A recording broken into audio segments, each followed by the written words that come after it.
বিসমিল্লাহির রহমানির রহিম। মাননীয় স্পিকার, আপনাকে ধন্যবাদ আমাকে কথা বলার সুযোগ করে দেওয়ার জন্য। প্রথমেই আমি আল্লাহ রাব্বুল আলামিনের কাছে শুকরিয়া আদায় করছি যে উনি আমাকে এই মহান সংসদে আসার তৌফিক এনায়েত করেছেন।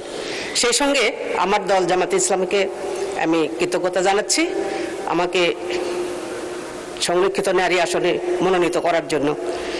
আমি মহান স্বাধীনতার যারা জীবন দিয়ে একটা স্বাধীন সার্বভৌমত্ব দেশ আমাদেরকে দিয়ে গেছেন তাদের প্রতি শ্রদ্ধা জ্ঞাপন করছি। সেই সঙ্গে 24-এর আন্দোলনে যারা শহীদ হয়েছেন, যাদের রক্তের উপর দাঁড়িয়ে, যাদের আত্মত্যাগের উপর দাঁড়িয়ে আজকে আমাদের এই ত্রয়োদশ জাতীয় সংসদ এবং এই সংসদে আমাদের পদচারণা, তাদেরকে গভীর শ্রদ্ধার সঙ্গে স্মরণ করে আমি আজকের বাজেটের উপর কথা বলতে চাচ্ছি। মাননীয় স্পিকার, 2026-27 অর্থ বছরের মোট 9,38,000 কোটি টাকা বাজেটের যে প্রক্ষালন করা হয়েছে, এটা জিডিপির 13.7%। বিগত যে কোনো সময়ের সময় এটা তুলনায় টাকার দিক থেকে, টাকার পরিমাণের দিক থেকে অনেক বেশি। কিন্তু এখানে যে গণতান্ত্রিক রাষ্ট্রের বাজেটের যে সিস্টেম, সেটা আমি কিছু অনিয়ম লক্ষ্য করছি বা যেটা আমার চোখে ধরা পড়েছে, আমি সেটা একটু আলোচনা করতে চাচ্ছি।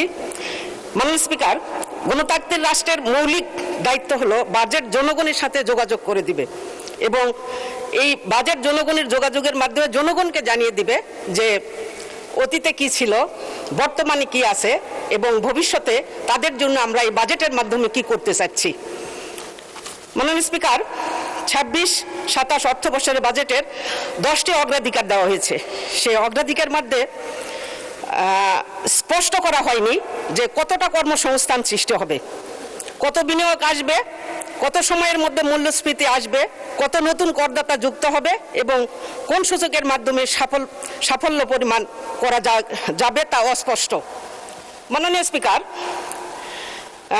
বাজেটের মূল উদ্দেশ্য হচ্ছে জনগণকে বোঝানো বা স্পষ্ট করা যে তাদের করের টাকা কে খরচ করছে, কেন খরচ করছে, কারা খরচ করছে, কিভাবে করছে এবং এর বিনিময়ে তারা কি পাবেন, জনগণ কি পাবেন, এটা স্পষ্ট করা দরকার।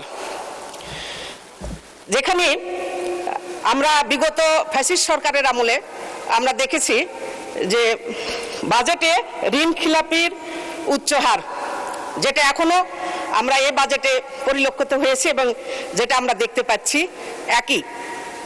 2 নম্বর, ব্যাংকিং খাতে আস্থার সংকট তৈরি।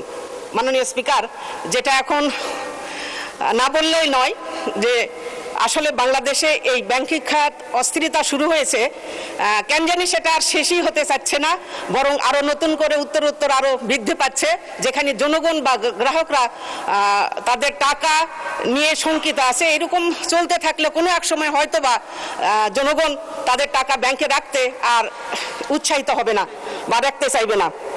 দুর্নীতি নিয়ন্ত্রণের দুর্বলতা। মাননীয় স্পিকার, ফ্যাসিস্ট সরকারের সময় থেকে শুরু করে যাবৎ পর্যন্ত যে দুর্নীতি শুরু হয়েছে, তারপর থেকে এখনো পর্যন্ত যে দুর্নীতি চলছে, সেই দুর্নীতি নিয়ন্ত্রণ করার জন্য কোনো নিয়ম নীতি কিংবা কোনো আগ্রহ আমরা বর্তমান সরকারের সময় আমরা দেখতে পাচ্ছি না। এরপরে উন্নয়ন পরিকল্পনা বাস্তবায়নে অদক্ষতা। মাননীয় স্পিকার, এখানে না বললেই নয়, সেটা হচ্ছে আমি আজকে শুনতে পাচ্ছি পার্লামেন্টে যে সবার আগে বাংলাদেশ, বাংলাদেশের মানুষ। তখন আমি এখানে বসে বসে চিন্তা করছি আমি আসলে কোন বাংলাদেশে বসবাস করছি, আমি কি বাংলাদেশের বাহিরের জনশক্তি নাকি? তার কারণ আমি বাংলাদেশের সংসদ সদস্য হওয়ার পরে সবার আগে যদি বাংলাদেশের মানুষ হয়, তাহলে আমার এলাকার মানুষরা আমার বরাদ্দ থেকে কেন বঞ্চিত হলো? তাহলে আমি কোন বাংলাদেশের মানুষ?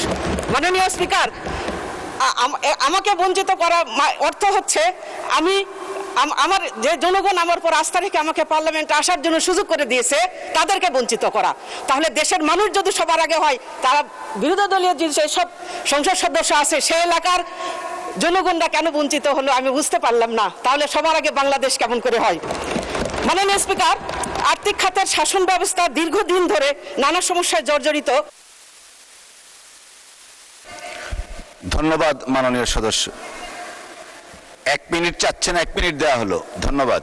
তো সব শেষে যেটা আমি বলতে চাই যে এই অনিয়ম, এই বৈষম্যতা আমরা যার জন্য এত আন্দোলন, এত উন্মত্ত, এত পঙ্গুত্ব, তারপরে এখানে কাছাকাছি বসে ওই পাশের সংসদ সদস্যরা 7 মিনিট 8 মিনিট পায়, এই পাশে আমরা 4 মিনিট পাই, এটাও একটা বৈষম্য।